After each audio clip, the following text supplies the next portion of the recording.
Hi, welcome to the Industry Astrology Full Moon Forecast for February 27th, 2021, and a little sneak peek at March Vedic Astrology.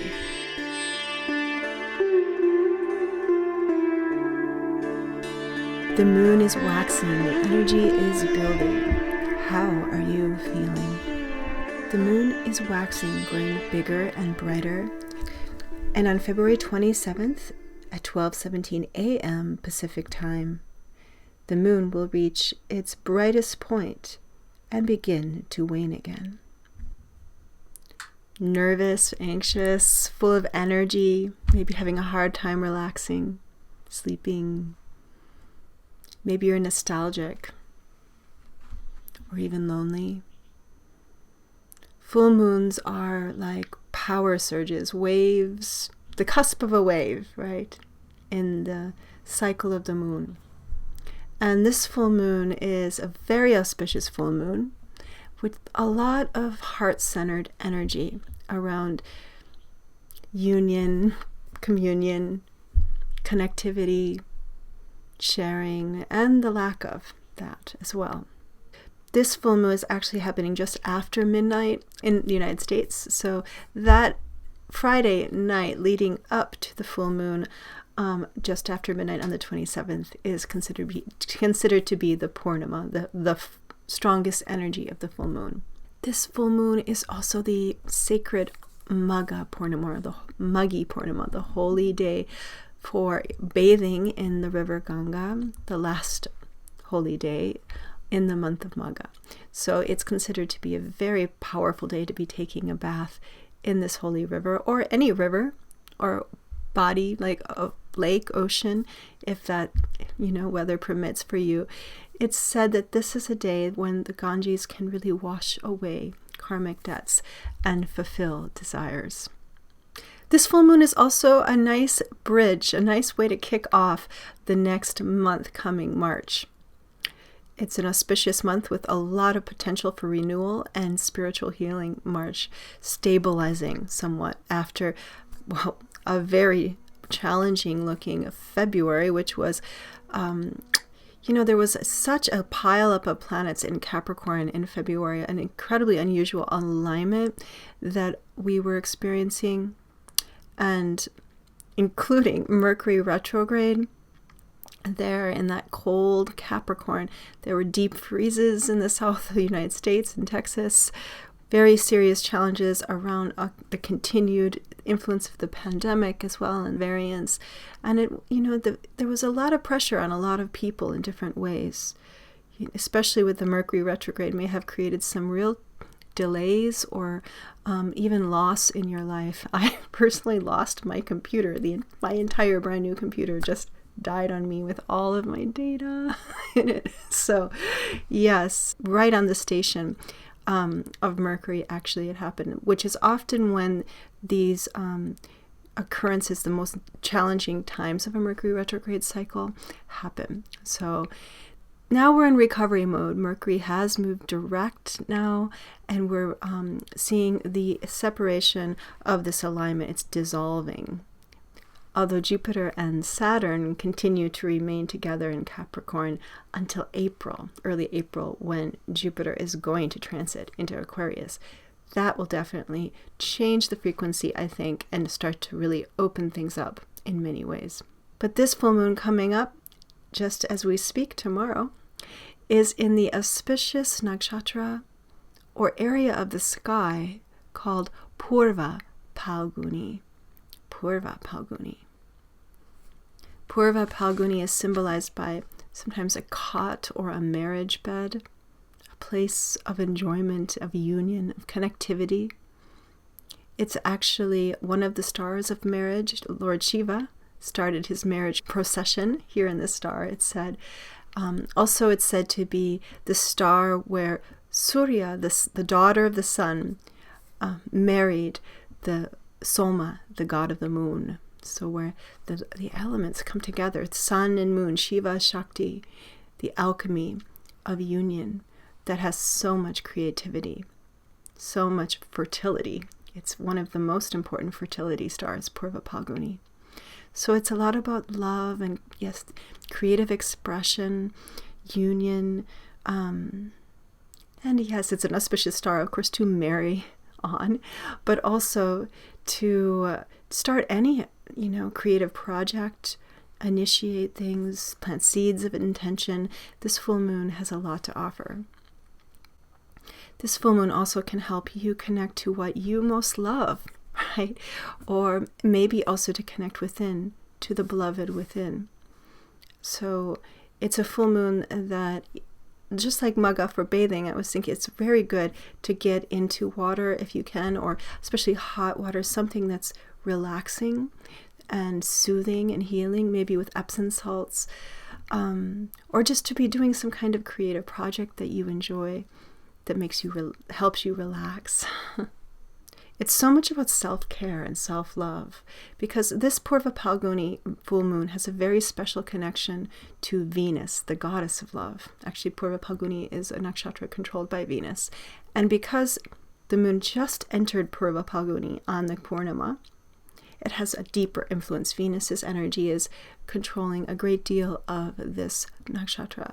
Now, Venus is the goddess of love and expression, marriage, right? Just like Purva Phalguni.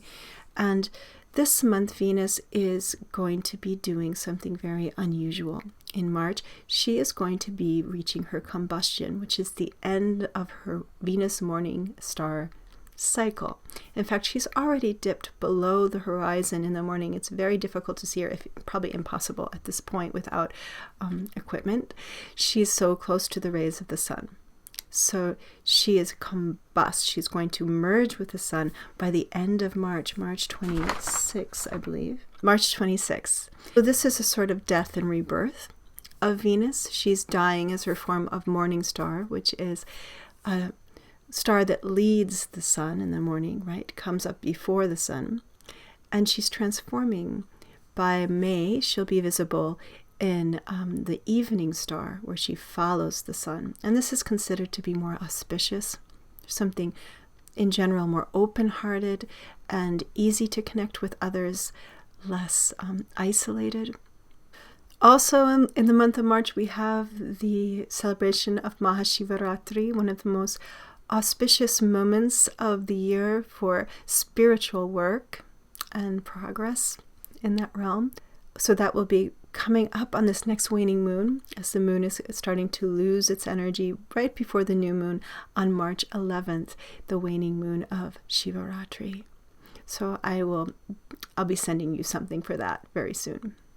So Purva Phalguni, and this kind of new transformative time of Venus, seems to be saying that there is something about recovery in March, maybe recovery of old friends, or realizing kind of a new formation of what your community is looking like or is going to look like in the future.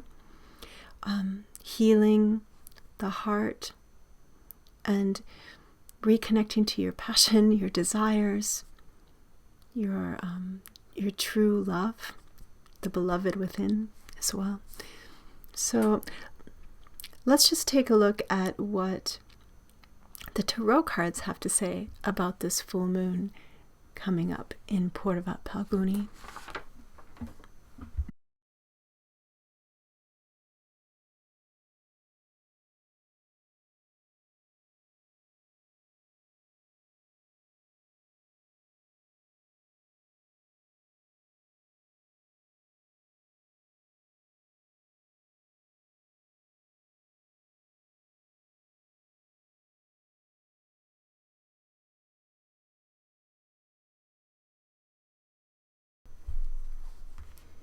Okay, well, we have the Three of Wands first. Very fertile card. A lot of creative energy here coming through. The spring is around the corner. And stay open to what really makes you hopeful right now. Don't shut down, although I know it's hard. A lot of us are still under a lot of restrictions from the pandemic, having different challenges economically as well. And another three, It's a good sign. 2 3s. 3. 3 is a very auspicious number. It's all about opportunity. This particular card especially is talking about opportunity for work or wealth to come in, something new. So if you are planning maybe to start something right now, it's a good time to open to new possibilities. You know, Purva Phalguni is a very auspicious star because it is the star of fertility. And in some texts, Purva Phalguni is ruled by an Aditya, a deity named Bhaga, who is Bhaga is considered to be a god of earthly enjoyments like food and sex and wealth. And it is said also that Bhaga had the duty to make sure that the distribution of wealth within a family after a marriage was conducted properly. So Bhaga is about community wealth, shared wealth, and how we uplift each other, right, in our families, in our communities. Something new coming forward here from the earth. I think some kind of opportunity. And the Chariot. Yes, we're moving forward now. Mercury Retrograde is over, for the time being anyway. And there's a lot of potential. This is a nice reading for this full moon. For positive shifts going forward, resolving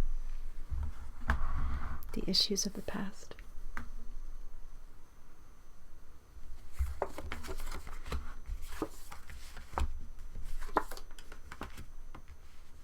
Opportunity comes through connectivity, helping each other to move forward together. Trust in a greater plan, that the earth, it will offer its gift in the right time, in the right way. Just as the ice melts in spring and the flowers come out to bloom, moving forward in a new momentum.